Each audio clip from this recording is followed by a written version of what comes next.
ಒಳ ಮೀಸಲಾತಿ ವಿಚಾರದಲ್ಲಿ ಸರ್ಕಾರ 56,000 ಉದ್ಯೋಗಗಳನ್ನು ಭರ್ತಿ ಮಾಡುವ ವಿಚಾರದಲ್ಲಿ ಮಾದಿಗ ಸಮುದಾಯಕ್ಕೆ ಅನ್ಯಾಯವಾಗಿದೆ. ಡಿಎಸ್ಎಸ್ ಮುಖಂಡ ನಾಗಭೂಷಣ್ ರವರು ಅಭಿಪ್ರಾಯ ವ್ಯಕ್ತಪಡಿಸಿದರು. ಹೌದು, ಈ ಕೂಡಲೇ ಮಾದಿಗ ಸಮುದಾಯದ ಸಚಿವರು ಮುಖಂಡರುಗಳು ರಾಜೀನಾಮೆ ಕೊಟ್ಟು ಒಳ ಮೀಸಲಾತಿಗಾಗಿ ಹೋರಾಡಬೇಕು ಎಂದು ಡಿಎಸ್ಎಸ್ನ ಮುಖಂಡರಾದ ನಾಗಭೂಷಣ್ ರವರು ಆಕ್ರೋಶ ವ್ಯಕ್ತಪಡಿಸಿದರು. ಆನ್ಗೋಲ್ ಕಮ್ಮನಪಟ್ಟಿಯಲ್ಲಿ ಸೋಮವಾರ ರಸ್ತೆ ತಡೆ ಮಾಡಿ ಅವರು ಆಕ್ರೋಶ ವ್ಯಕ್ತಪಡಿಸುತ್ತಾ ಮಾತನಾಡಿದರು. ಈ ಕೂಡಲೇ ಸರ್ಕಾರ ನಮ್ಮ ಹಕ್ಕನ್ನು ನಮಗೆ ನೀಡಬೇಕು.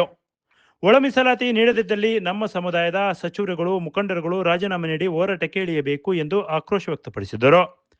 ಅದೇ ರೀತಿ ಮಠಾಧೀಶರು ಒಳ ಮೀಸಲಾತಿ ವಿಚಾರದಲ್ಲಿ ಹೋರಾಟಕ್ಕೆ ಇಳಿಯಬೇಕು ಎಂದು ಕರೆ ನೀಡಿದರು. ಈ ಕೂಡಲೇ ಮಾದಿಗ ಸಮುದಾಯದ ಸಚಿವರುಗಳು ಯಾರೇ ಇದ್ದರೂ ಕೂಡ ಈ ಕೂಡಲೇ ಹೋರಾಟಕ್ಕೆ ಇಳಿಯಬೇಕು. ನಮ್ಮ ಮತಗಳನ್ನು ಹಾಕಿಸಿಕೊಂಡು ರಾಜಕೀಯದಲ್ಲಿ ಇರಬಾರದು. ಈ ಕೂಡಲೇ ಹೋರಾಟಕ್ಕೆ ಇಳಿಯಬೇಕು ಎಂದು ಕರೆ ನೀಡಿದರು. ಸರ್ಕಾರ ಇವತ್ತೇನು ತೀರ್ಮಾನ ತಗೊಂಡಿದೆ, 56,000 ಹುದ್ದೆಗಳನ್ನು ಭರ್ತಿ ಮಾಡ್ತೀವಿ ಅಂತ ಹೇಳಿಬಿಟ್ಟು ಅದು ಒಳ ಮೀಸಲಾತಿ ಅನ್ವಯಿಸಿ ಭರ್ತಿ ಮಾಡಬೇಕಂತ ನಮ್ಮ ಆಗ್ರಹ. ಇವತ್ತೇನು ಒಳ ಮೀಸಲಾತಿ ಜಾರಿ ಆದ್ರೂ ಸಹ ಇವತ್ತು ರಾಜ್ಯದಲ್ಲಿ ಒಳ ಮೀಸಲಾತಿ ಅನ್ವಯಿಸದೆ 56,000 ಹುದ್ದೆಗಳನ್ನು ಒಂದೇ ತಿಂಗಳಲ್ಲಿ ನೇರ ನೇಮಕಾತಿ ಮೂಲಕ ಆಯ್ಕೆ ಮಾಡ್ಕೊಂತಕ್ಕಂಥ ಮಾತನ್ನ ಕ್ಯಾಬಿನೆಟ್ ನಲ್ಲಿ ಮಾನ್ಯ ಮುಖ್ಯಮಂತ್ರಿಗಳು ತೀರ್ಮಾನ ತಗೊಂಡು ಅನೌನ್ಸ್ ಮಾಡಿದ್ದಾರೆ. ಅದನ್ನ ಖಂಡಿಸಿ ನಾವು ಮೀಸಲಾತಿ ಅನ್ವಯಿಸಿ ನಾವು ಒಳ ಮೀಸಲಾತಿ ಅನ್ವಯಿಸದಲ್ಲೇ ಹುದ್ದೆಗಳನ್ನ ಮಾಡಬಾರದು ಅಂತಕ್ಕಂಥ ವಾದ ನಮ್ದು. ಹಾಗಾಗಿ ನಮ್ಮ ಸರ್ಕಾರದಲ್ಲಿರ್ತಕ್ಕಂಥ ಮಂತ್ರಿಗಳು ಒಳ ಮೀಸಲಾತಿ ಬಗ್ಗೆ ಒತ್ತಾಯ ಮಾಡಬೇಕೇ ವಿನಃ ಸಮಾಜಾಶಿ ಹೇಳ್ತಕ್ಕಂಥ ಹೇಳಿಕೆಯನ್ನ ಕೊಡಬಾರ್ದಕ್ಕಂತಕ್ಕಂಥ ಮಾತನ್ನ ನಾವು ನಮ್ಮ ಮಾದಿಗ ಸಚಿವರಾದಂತಹ ತಿಮ್ಮಪ್ಪರವರಿಗೂ ಮತ್ತು ಕೆಎಚ್ ಮುನಿಯಪ್ಪನವರಿಗೂ ಕ್ಯಾಬಿನೆಟ್ ನಲ್ಲಿರ್ತಕ್ಕಂಥ ಇಬ್ಬರು ಸಚಿವರಿಗೂ ಅರ್ಥ ಮಾಡ್ಕೋಬೇಕಾಗಿತ್ತು. 56,000 ಹುದ್ದೆಗಳು ಒಳ ಮೀಸಲಾತಿ ಅನ್ವಯಿಸದಲ್ಲಿ ಹುದ್ದೆಗಳನ್ನು ನೇಮಕಾತಿ ಮಾಡ್ಕೊಂತ ತೀರ್ಮಾನ ತಗೊಂಡಂತ ಮುಖ್ಯಮಂತ್ರಿಗಳಿಗೆ ರಾಜೀನಾಮೆ ಕೊಟ್ಟು ಹೊರಬರಕಂತ ಸಚಿವರು ಅಲ್ಲೇ ಕೂತಿದ್ದಾರೆ. ಹಾಗಾಗಿ ನಾವು ಮಾದಿಗ ಸಚಿವರನ್ನು ಸಹ ನಾವು ನೇರವಾಗಿ ಖಂಡಿಸ್ತಾ ಇದ್ದೀವಿ. ಈ ರಾಜ್ಯ ಸರ್ಕಾರ ಬಹುತೇಕ ಜನಸಂಖ್ಯೆ ಇರತಕ್ಕಂಥ ಮಾದಿಗ ಸಮುದಾಯದ ಮತಗಳನ್ನ ಹಾಕಿಸ್ಕೊಂಡು ಅಧಿಕಾರಕ್ಕೆ ಬಂದಿರತಕ್ಕಂಥ ಕಾಂಗ್ರೆಸ್ ಸರ್ಕಾರ ಏನು ಮಾದಿಗರ ಸಮಾಧಿಯನ್ನ ಮಾಡಲಿಕ್ಕೆ ಹೊರಟಕ್ಕಂಥ ಇತಿಹಾಸವನ್ನ ನಾವು ಕಾಣ್ತಾ ಇದೀವಿ. ಹಾಗಾಗಿ ಒಳ ಮೀಸಲಾತಿ ಜಾರಿ ಆಗುವವರೆಗೂ ಆ ಹುದ್ದೆಗಳನ್ನು ತುಂಬಾರ್ದು ಅಂತಕ್ಕಂಥ ಮಾತನ್ನ ನಾವು ನೇರವಾಗಿ ಬೀದಿಗಿಳಿದು ಹೋರಾಟ ಮಾಡತಕ್ಕಂಥ ಇತಿಹಾಸ ಸೃಷ್ಟಿ ಮಾಡಿದೀವಿ.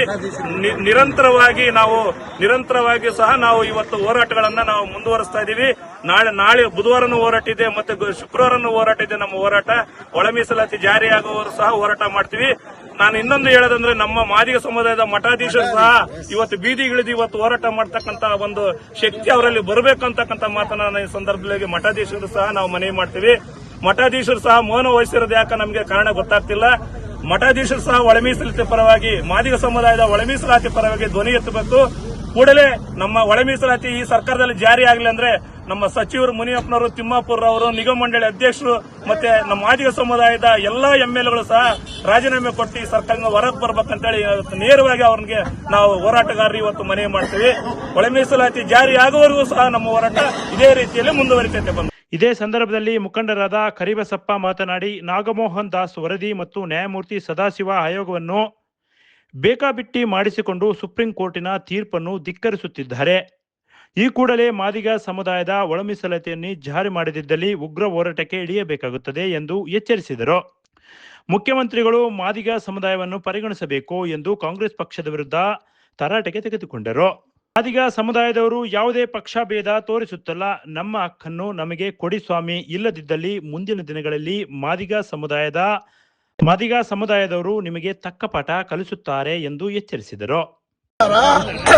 ಕುಂಟು ನೆಪವನ್ನು ಹೇಳ್ಕೊಂಡು ನ್ಯಾಯಮೂರ್ತಿ ಸದಾಶಿವ ಆಯೋಗದ ವರದಿಯನ್ನ, ನ್ಯಾಯಮೂರ್ತಿ ನಾಗಮೋಹನ್ ದಾಸ್ ವರದಿಯನ್ನ, ಈ ಎಲ್ಲ ವರದಿಗಳನ್ನ ಬೇಕಾಬಿಟ್ಟಿ ಕಾಟಾಚಾರಕ್ಕೆ ಮಾಡಿಸಿ ಸುಪ್ರೀಂ ಕೋರ್ಟ್ ಚಾಟಿ ಏಟು ಮಾಡಬಹುದು, ನ್ಯಾಯಬದ್ಧವಾಗಿ ಒಳ ಮೀಸಲಾತಿಯನ್ನು ಜಾರಿ ಮಾಡಬಹುದು ಅನ್ನುವಂತ ಸೂಚನೆಯನ್ನ, ತೀರ್ಪನ್ನ ಕೊಟ್ಟ ಮೇಲೂ ಕೂಡ ಕೇವಲ ತನ್ನ ರಾಜಕೀಯ ಬೇಳೆ ಬೇಯಿಸ್ಕೊಳ್ಳೋದಕ್ಕೆ, ತನ್ನ ರಾಜಕೀಯ ಕುರ್ಚಿಯನ್ನು ಭದ್ರ ಮಾಡ್ಕೊಳ್ಳೋದಕ್ಕೆ ಈ ನಾಲಾಯಕ್ ಸಿದ್ದರಾಮಯ್ಯ ಮಾದಿಗ ವಿರೋಧಿ ನಡೆಯನ್ನ ಅನುಸರಿಸ್ತಾ ಇದ್ದಾನೆ.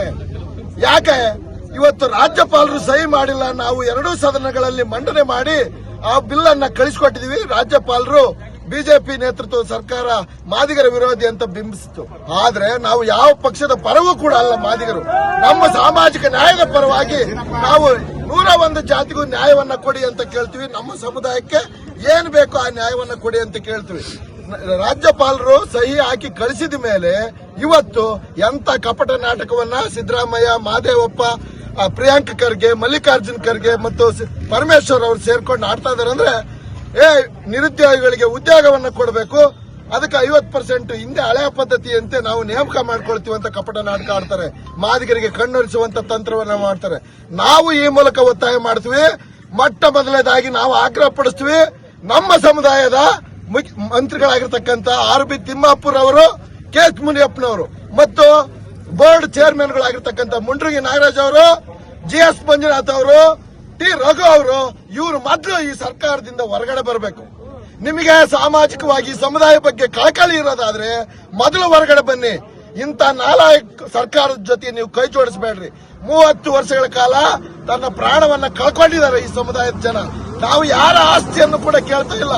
ನಮಗೆ ಬರಬೇಕಾಗಿರುವಂತ ಪಾಲು 6 ಕೊಡ್ಬೇಕಂದಿರಾ, 6 ಕೊಟ್ಟು ಉಳಿಕೆದನ್ನೆಲ್ಲವನ್ನು ಕೂಡ ಅವರೆಲ್ಲರೂ ಬೇಡ ಒಳ ಮೀಸಲಾತಿ ಅಂತ ಹೇಳ್ತಾರಲ್ಲ, ಉಳಿಕೆ ಎಲ್ಲ ಸಮುದಾಯಗಳು ಒಗ್ಗಟ್ಟಾಗಿದ್ದು ಬಿಡ್ಲಿ, ನಮಗೆ 6% ಮಾತ್ರ ಕೊಡ್ಲಿ. ಇಂಥ ನಾಟಕವನ್ನು ಬಿಟ್ಟು ಜಾರಿ ಮಾಡಬೇಕು. ಇಲ್ಲ ಅಂದ್ರೆ ನಿಮ್ಮನ್ನ ಯಾವ ರೋಡಲ್ಲೂ ಓಡಾಡೋದಕ್ಕೆ ಬಿಡಲ್ಲ. ಮಾದಿಗರ ಶಕ್ತಿ, ಮಾದಿಗರ ಪ್ರತಿಭಟನೆಯನ್ನು ನೀವು ಎದುರಿಸಬೇಕಾಗುತ್ತೆ. ಮುಂದಿನ ದಿನಮಾನಗಳಲ್ಲಿ ರಾಜಕೀಯವಾಗಿ ಕೂಡ ಈ ಸಮುದಾಯ ನಿಮ್ಮ ಸರ್ಕಾರಕ್ಕೆ ಬುದ್ಧಿಯನ್ನ ಕಲಿಸುತ್ತೆ. ಎಚ್ಚರಗೊಂಡು ಏನು 54,000 ಹುದ್ದೆಗಳ. ಇದೇ ಸಂದರ್ಭದಲ್ಲಿ ಕಾಂಗ್ರೆಸ್ ಮುಖಂಡರಾದ ಮತ್ತು ಪಟ್ಟಣ ಪಂಚಾಯಿತಿ ಮಾಜಿ ಅಧ್ಯಕ್ಷರಾದ ಜಿ. ಪ್ರಕಾಶ್ ಮಾತನಾಡಿ, ನಮ್ಮ ಸಮುದಾಯದ ಸಚಿವರುಗಳು ಯಾರೂ ಕೂಡ ಮುಖ್ಯಮಂತ್ರಿ ಆಗಬಾರದು. ಯಾಕಂದರೆ ಈಗಲೇ ನಮ್ಮನ್ನು ಪರಿಗಣಿಸುತ್ತಿಲ್ಲ. ಒಂದು ವೇಳೆ ಮುಖ್ಯಮಂತ್ರಿ ಆಗಿದ್ದಲ್ಲಿ ಮಾದಿಗ ಸಮುದಾಯವನ್ನು ತುಳಿಯುತ್ತಾರೆ ಎಂದು ಆಕ್ರೋಶ ವ್ಯಕ್ತಪಡಿಸಿದರು. ಮುಖ್ಯಮಂತ್ರಿಗಳಿಗೆ ಯಾವುದೇ ಕಾರಣಕ್ಕೂ ಕರ್ನಾಟಕ ರಾಜ್ಯಕ್ಕೆ ದಲಿತ ಮುಖ್ಯಮಂತ್ರಿ ಬೇಡವೇ ಬೇಡ. ಕರ್ನಾಟಕ ರಾಜ್ಯಕ್ಕೆ ಪರಮೇಶ್ವರ ಯಾವತ್ತೂ ಮುಖ್ಯಮಂತ್ರಿ ಆಗುವುದು ಬೇಡವೇ ಬೇಡ. ಮಾದಿಗರಿಗೆ ಅನ್ಯಾಯ ಮಾಡಿದ ಪರಮೇಶ್ವರ ಅವರು ಮುಖ್ಯಮಂತ್ರಿ ಆಗುವುದು ಬೇಡವೇ ಬೇಡ.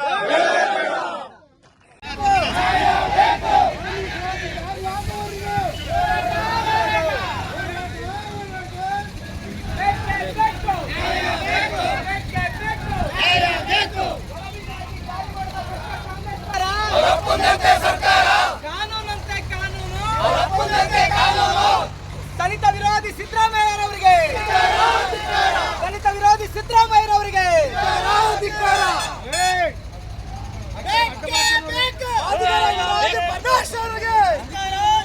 ಮಾದಿಗರ ವಿರೋಧಿ ಪರಮೇಶ್ವರ್ಗೆ, ಮಾದಿಗರ ವಿರೋಧಿ ಪರಮೇಶ್ವರ್ಗೆ, ಮಾದಿಗರ ವಿರೋಧಿ ಸಿದ್ದರಾಮಯ್ಯರಿಗೆ,